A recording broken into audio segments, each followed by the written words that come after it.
Hi friends, good morning అండి. అందరికీ శుభ సోమవారం అండి. ఈ రోజుతో కార్తీక మాసంలో వచ్చే సోమవారాల్లో లాస్ట్ సోమవారం అయితే కంప్లీట్ అవుతుందండి. ఎవరైనా ఇంకా గుడికి వెళ్ళకపోతే వెళ్ళి దర్శనం చేసుకోండి శివయ్యని.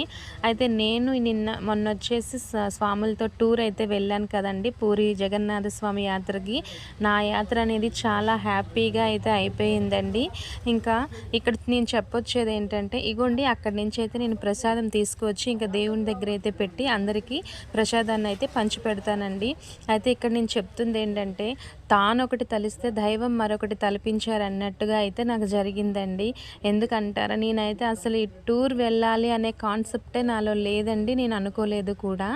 యాక్చువల్లీ వేరే సైడ్ టూర్ ప్లాన్ చేశాము.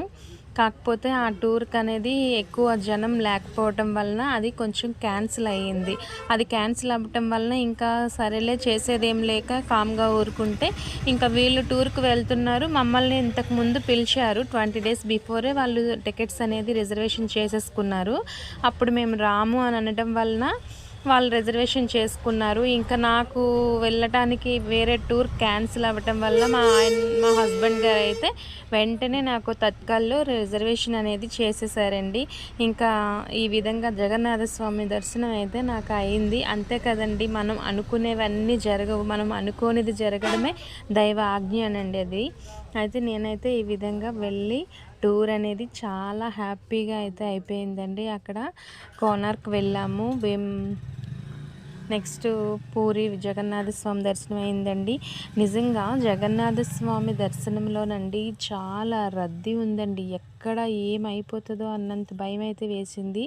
చాలా రద్దీ ఉంది. మా బ్యాచ్తో సహా కంప్లీట్ అయిపోయింది రష్ అనేది. తర్వాత నుంచి అందరూ ఫ్రీగా ఉన్నారు. కానీ దర్శనం అయితే చాలా బాగా అయిందండి. 10 మినిట్స్ దేవుని ముందైతే ఉన్నానండి. ఇంకా ఈ ప్రసాదాన్ని అయితే ఈ విధంగా తీసుకొచ్చాను. కలర్స్ ఉన్నాయి కదండి, ఈ ప్రసాదాన్ని ఇక్కడ బుట్టలతో అమ్ముతారు. వీడియో నచ్చితే లైక్ చేయండి. Thank you for watching. Bye bye.